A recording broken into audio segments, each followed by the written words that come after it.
For over 100 years, humanity contemplated the golden countenance of a youthful monarch without suspecting what lay hidden beneath. Many of us spent our childhood fascinated by Tutankhamun, although, as the years passed, this interest usually diminished. However, significant events have the capacity to rekindle global curiosity. This phenomenon occurred during the 2022 commemorations, which celebrated the centenary of the understanding of hieroglyphs. At the end of 2024, scientists conducted a quantum scan at the Grand Egyptian Museum after hours, aiming only to perform a routine analysis on Tutankhamun's funerary mask. But before we begin, don't forget to like and subscribe to our channel, Hidden Mysteries in Gold. The golden mask is considered one of the most renowned artistic creations on the planet. However, what emerged in their projections seemed unbelievable. Beneath the symbols that made up Tutankhamun's name, another title lay hidden, obscured, suppressed from the chronology. To whom did it belong? And why was it purposefully veiled? At that moment, the object that enchanted multitudes became a code for an enigma buried for 3 millennia. Could this discovery transform everything we thought we understood about the golden age of Egypt? The solutions, latent beneath gold coverings and simulation, are only beginning to emerge. To measure the scale of this revelation, it is first necessary to understand what this mask symbolizes. In November 1922, British investigator Howard Carter made the most magnificent discovery in the history of archaeology. After periods of researching the Valley of the Kings, he located the entrance to a tomb that had remained sealed for more than 30 centuries. When he looked through a tiny hole in the passage and his collaborator asked what he perceived, Carter is said to have murmured, "Fantastic things." And that was an understatement. Inside the tomb lay a treasure beyond imagination. Golden vehicles and ceremonial beds, chests filled with gems and alabaster vessels, effigies of deities and sentinels on perpetual watch, a royal seat covered in gold. And in the burial chamber, inside 3 lavishly ornamented coffins, nested one inside the other like Russian statuettes, lay the corpse of the young leader Tutankhamun. His body, completely covered by hundreds of meters of fabric, had its face protected by a mask of solid gold that would become the most emblematic representation of the classical world. The artifact is, in fact, admirable. It is about 53 centimeters tall and weighs more than 10 kilograms of pure gold, denser than a bowling ball, sculpted into the calm face of a pubescent king. The eyes are adorned with obsidian and quartz, producing a disturbingly regal appearance. The eyebrows and contour are crafted from lapis lazuli, the intense blue gem that the ancient Egyptians prized above almost anything else. Streaks of pigmented glass decorate the royal headdress. A serpent and a vulture, emblems of Upper and Lower Egypt, rise from the forehead, signifying the sovereign's control over the United Territory. For the ancient Egyptians, this was not merely aesthetics. It was mystical science. They believed that gold was the substance of the gods, immortal and perennial. The mask's purpose was to protect the monarch's mummy and help its essence, its K-E-T-D, to identify its own physical form in the afterlife. Without this golden face, the king's breath could wander lost eternally, unable to find its way back. On the back of the piece, hieroglyphic rituals from the Book of the Dead are carved into the metal, precepts intended to escort and shield the sovereign on his journey through the underworld. Everything in this item was conceived to ensure its perpetuity, and in a way, it succeeded. 3 millennia later, Tutankhamun is the most celebrated leader who ever lived. His golden face distinguished everywhere on Earth. But almost from the moment of its unveiling, experts noticed details that didn't quite fit. The mask was graceful, yes, splendid. But there was something about it that seemed wrong. The clues were there from the beginning. Hidden in plain sight, waiting for someone to observe carefully enough to notice them. The first obstacle was time. Tutankhamun died suddenly around the age of 19, possibly due to an illness following a serious leg fracture. His passing was unexpected, and in ancient Egypt, unusual deaths generated immense logistical problems. According to Egyptian mystical custom, a pharaoh needed to be preserved and buried within precisely 70 days. It wasn't a recommendation, it was a sacred imposition. This interval corresponded to the time it took for the star Sirius to disappear below the horizon annually, and the Egyptians believed that the sovereign's soul followed a similar path before attaining eternal glory. Consider what had to be done in those 70 days. The corpse had to be cleaned, purified, and treated. An intricate method that included the removal of the viscera, the use of natron, and meticulous wrapping in rolls and rolls of cloth. The tomb needed to be organized, its walls illustrated with paintings of the afterlife, its rooms filled with everything the monarch would need for eternity. 3 coffins had to be assembled and decorated, thousands of objects collected, consecrated, and arranged according to strict rituals. And the death mask, weighing over 10 kilos of pure gold, had to be manufactured from scratch. 70 days for all of that. Contemporary experts estimate that crafting a mask of this standard, even with modern tools, would require months of uninterrupted labor. The Egyptians were skilled artisans, but they worked with metal tools and charcoal kilns. The time frame seemed unattainable. And when archaeologists inspected the tomb, they found evidence that confirmed their suspicions. The burial chamber was tiny, much smaller than those of other kings in the Valley of the Kings. The illustrations on the walls appeared hastily executed, with perceptible lines and unfinished parts. The voluminous rock tomb showed damage to its edges, as if it had been forced to fit into a space that was too small. The scene that emerged was unsettling. This did not resemble the meticulously planned burial of a divine leader. It seemed like an urgent task, a desperate scramble to bury a young man before the sacred boundary ended. And if the eternal dwelling itself was improvised, what about the belongings within? What about the mask? As scholars scrutinized the artifacts more closely, a disturbing pattern emerged. Many items did not appear to have been made for Tutankhamun. Some effigies displayed features distinct from those of the mummy. Certain adornments seemed designed for the body of a lady. Coats of arms bearing royal names showed signs of modification, with one title carved over another. The tomb appeared to be furnished with recycled objects, pieces originally manufactured for another individual and quickly customized for the young sovereign's burial. This wasn't necessarily indecent. Egyptian clerics were pragmatic. If a pharaoh died suddenly and there wasn't time to manufacture new items, they used what was available. The fundamental thing was to perform the rites within the allotted time. But the mask was distinct. It was the most important item of the entire funeral, the countenance that would symbolize the monarch for all eternity. It would be inconceivable to risk something of that magnitude. It was then that the researchers observed the ears. The mask has pierced ears, small holes in the lobes where adornments could be used. In ancient Egyptian art, this was a significant detail.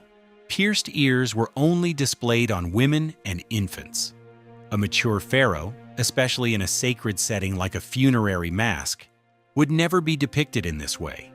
The symbolism was completely out of the ordinary. Some experts tried to justify this as a stylistic choice or as an allusion to the king's youth. But these theories seemed forced. It simply didn't make sense. The shadow of Nefertiti. There was also the mask's own likeness. Comparisons with other images of Tutankhamun showed variations. The jaw was more subtle. The cheekbones were higher. The overall appearance seemed softer, almost feminine. Furthermore, the metal of the face displayed a slightly different coloration from the rest of the piece. With a more reddish tone, suggesting it might have come from another source. A conjecture began to gain momentum, first cautiously in academic circles, then in frank discussions. What if the mask hadn't been made for Tutankhamun? What if it had been created for someone else? Someone whose face was removed and replaced with the features of the young king? If this is true, there is only one name that makes sense: Nefertiti. She was the principal royal consort of Pharaoh Akhenaten, Tutankhamun's father, which made her the young monarch's stepmother. But she was much more than a wife. Ancient accounts and images reveal that she acted as co-ruler, being shown defeating opponents and offering prayers to the gods, tasks usually reserved for pharaohs. The famous colored bust of Nefertiti, found in 1912, shows a woman of unusual attractiveness, with prominent cheekbones, a slender neck, and an air of quiet command. But her story ends in enigma. Near the 12th year of Akhenaten's reign, Nefertiti simply disappears from the historical annals. Her name vanishes from monuments. Her representation ceases to appear in artistic creations. It is as if she had been removed from reality. For decades, researchers assumed that she had died, possibly a victim of an epidemic that struck the royal palace. However, another hypothesis began to gain traction. Some scholars believe that Nefertiti did not die. They believe that she changed her title and became pharaoh. The evidence is indirect but persuasive. Nefertiti's disappearance, a new co-ruler appears in the records, ruling alongside Akhenaten under the royal name of Neferuaten. The title itself is revealing, as it includes Nefertiti's name. After Akhenaten's death, this sovereign seems to have ruled alone for a brief period before Tutankhamun assumed power. If this assumption is correct, then Nefertiti was not merely a queen. She was a pharaoh in her own right, entitled to all the funerary trappings that this status demanded, including a gold funerary mask. The chronology fits perfectly. Nefertiti would have died shortly before Tutankhamun. Her funerary apparatus would already have been complete. When the young king died unexpectedly, his clergy would have faced an impractical decision: send him to the afterlife without proper protection, or use one belonging to his recently deceased stepmother. The hollow ears, the feminine features, the disparity in the color of the metal. Everything made sense if the mask had been designed for a woman and quickly molded for a man. But this was still merely a theory. Without tactile confirmation that the mask had been modified, it remained a presumption, until an incident changed everything: the veiled identity of Tutankhamun. In 2014, the world received news that left Egyptologists and museum managers stunned. At the Egyptian Museum in Cairo, during routine cleaning, the golden mask of King Tut was damaged. The ritualistic braided beard, an icon of divine sovereignty that united the pharaoh with Osiris, broke completely. What happened next intensely aggravated the condition. Instead of calling in repair specialists, the museum staff panicked. They grabbed a bottle of epoxy resin, a technical glue used to repair pipes or vehicle components, and reattached the beard. The remaining adhesive was spread across the golden chin, confident that no one would notice. Everyone noticed. The world's greatest historical treasure, which had remained untouched for over 33 centuries, had been damaged with ordinary adhesive. The response was instant and severe. The Egyptian authorities launched an investigation. Collaborators were reprimanded, and a global group of experts, led by the German restorer Christian Ekman, was recruited to remedy the defect and restore the mask to its original condition. Ekman understood that this setback also represented an unparalleled opportunity. For the first time since Howard Carter removed the object from Tutankhamun's body in 1925, the piece could be scrutinized using modern scientific resources. Before properly securing the beard, the group decided to subject the mask to a more thorough investigation of its history. They would use every possible mechanism to definitively answer Nefertiti's question: the X-ray diagnosis. The fundamental technique employed, was X-ray fluorescence, known as XRF. This method works by bombarding an item with X-rays, inducing its atoms to emit their own energy. By observing this energy, scientists can establish the exact chemical recipe of the substance, even in minute proportions. Ekman's verdict. If the mask had been replaced, if a new face had been fused onto the original adornment, the analysis would reveal it. Different portions of gold hold distinct chemical marks, small oscillations in the quantities of silver, copper, and other elements. Fusions would appear as diverse chemical strata.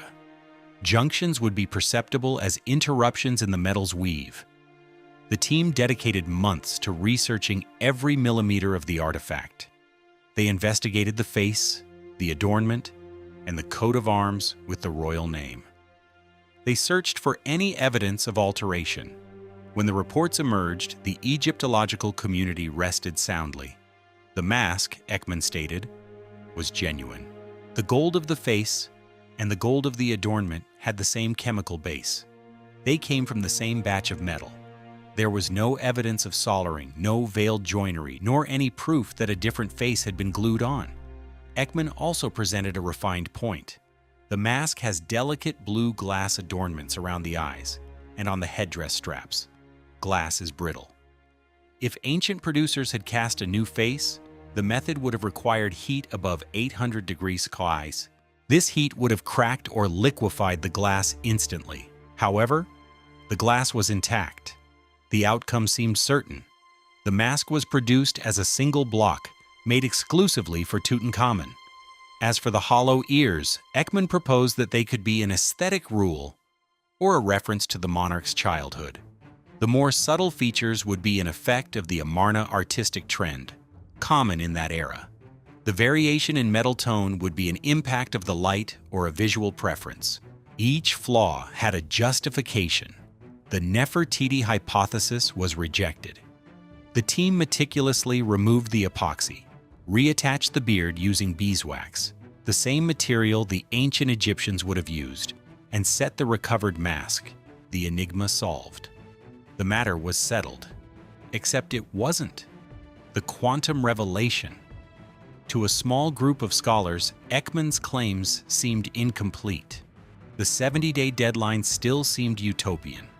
The pierced ears remained a violation of norms, and the fine features still didn't match the countenance of a young sovereign. The technology of the future. Skeptics argued that the obstacle lay not in the facts, but in the limitations of science. X-rays detect mass and composition. But what if the producers had been more astute than any equipment can perceive? What if the gold used to complete the details had come from the same batch? What if the coat of arms had been hammered and rewritten without adding new metal? What if the face had been modified from behind, while the front remained intact? X-rays wouldn't see that.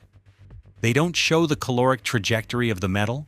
They don't display past heating, nor do they detect bonds at the molecular level.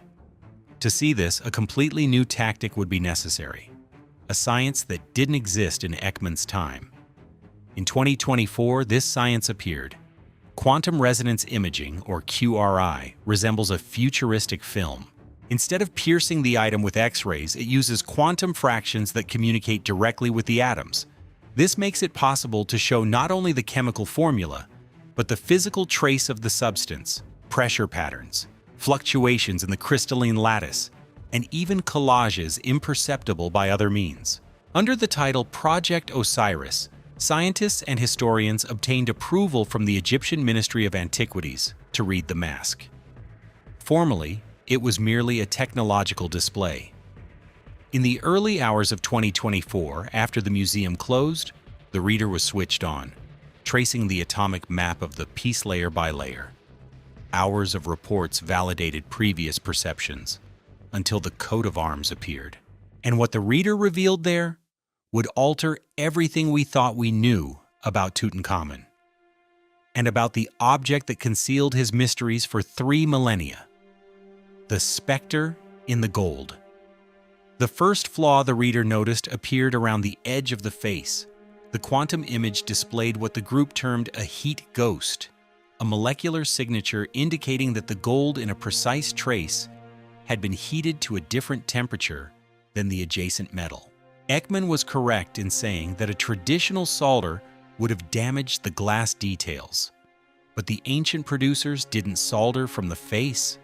They fixed the face from behind, employing a high-compression heat technique that kept the front intact. X-rays showed a smooth face. The quantum reader noted the stress patterns that revealed it had been detached and replaced. Then, the ears appeared. X-rays indicated pure gold. The quantum reader found two exact cylindrical supports, gold rods that had been placed in the original gaps of the ears and then hammered and sanded until they were imperceptible. These supports were made with the same mixture as the rest of the piece, so the X-ray analysis did not detect them. But the quantum reader distinguished disparities in the mesh of the metal granules and in their cooling trail. The ears had been perforated. Someone had plugged those gaps, but it was the coat of arms that brought the ultimate and indisputable confirmation. The X-rays detected only the symbols that spelled out Tutankhamun's name. The quantum reader went deeper, noticing atomic changes beneath the gold skin. The metal in that area had been hammered, leveled, and polished in a way that didn't appear on the rest of the mask. The primary carving had been erased until it disappeared, its traces eliminated by a zealous and purposeful force. And the quantum reader could achieve something that no past science had ever accomplished. By mapping the microscopic traces of the primary hammering, the faint marks left in the atomic mesh of the gold, it could digitally reconstruct what had once resided there, the legacy of Nefertiti. The group activated the power supply system. Slowly, like an image appearing in a laboratory, the spectrum of primary symbols emerged on the screens. The name that appeared was not Tutankhamun. The name was Nefer-Nefer-Uaten. This was the royal title that Nefertiti is believed to have adopted when she became pharaoh. Nefertiti's thesis was not merely plausible. Now it was proven. The mask that deceived. The quantum examination finally unveiled the veiled narrative behind one of the most celebrated items in history. When King Tutankhamun died suddenly at the age of 19, there was no prepared funeral shroud. With only 70 days until the burial deadline, the clergy faced a utopian task. They could not possibly fabricate a gold shroud weighing over 10 kilograms from scratch in time. But there was another way out. The previous leader, Nefertiti, ruling as Nefer-Nefer-Uaten, had recently passed away, leaving behind a fully completed funerary shroud. The decision, possibly made by Ai, who would later assume power as pharaoh, was audacious. Nefertiti's protection into that of Tutankhamun. The work had to be perfect. The artisans covered her pierced ears with gold pins, meticulously carved her face, preserving the adornment and glass details, and then sculpted a new profile with the young king's features. Using high-compression heat, they joined the new likeness without marking the surface. Finally, they tackled the most sensitive task of all, suppressing his name.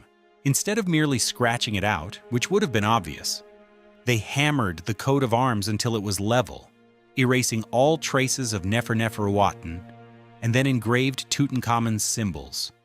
The truth revealed. For 3 millennia, no one suspected a thing. X-rays, the archaeological testing guide for decades, showed no deviation. Only quantum vision, capable of reading the caloric trace of individual atoms, managed to expose the reality. This revelation reconstructs our perception of the history of classical Egypt. If the mask was originally Nefertiti SC, then she was more than a royal wife. She was a pharaoh in her own right, requesting royal funerary trappings and ensuring that her memory would endure. Her erasure was planned. An organized action to remove from memory one of the most influential ladies of Egypt. The discovery also raises disturbing questions. What other objects long analyzed and accepted may still hold enigmas invisible to mainstream science? How many truths have remained latent in plain sight, waiting for new ways to reveal them? There is a kind of divine justice in what occurred. Nefertiti was removed from history, her name was erased, her features were altered. Yet, in the end, it was she who took the final step. For a century, the world gazed upon Tutankhamun's golden shield, believing it belonged entirely to the young monarch. In practice, they were admiring his art, his cunning, his desire for eternity that overcame all attempts at exclusion. The face may be Tutsi, but the mask, the metal, the manual skill, the sacred rites, all of that remains hers. For 30 centuries, her mark remained silent, awaiting a science capable of making it tell its story. Today, the mask rests in the Grand Egyptian Museum, contemplated by millions who still don't know what lies beneath the face. They only notice Tutankhamun's calm countenance, without realizing they are facing a disguise, an urgent escape from mortality, and the veiled legacy of a queen who refused to be ignored. Finally, the human race can see what the planet has neglected. The greatest object in history is not merely Tutankhamun's, but Nefertiti's success over time, command, and intentional disposal. Tutankhamun's golden protection has finally revealed a mystery that has been kept secret for 3 millennia. But this is only the beginning. Each piece, each tomb, each ancient item may contain facts we never foresaw, latent beneath coverings of gold, rock, and simulation. What other plots have been buried, waiting for science to expose them? If the protection of a young king could so zealously guard a fraud for ages, what does that reveal about the narratives we think we know? The past is no longer silent, and the next discovery could change everything.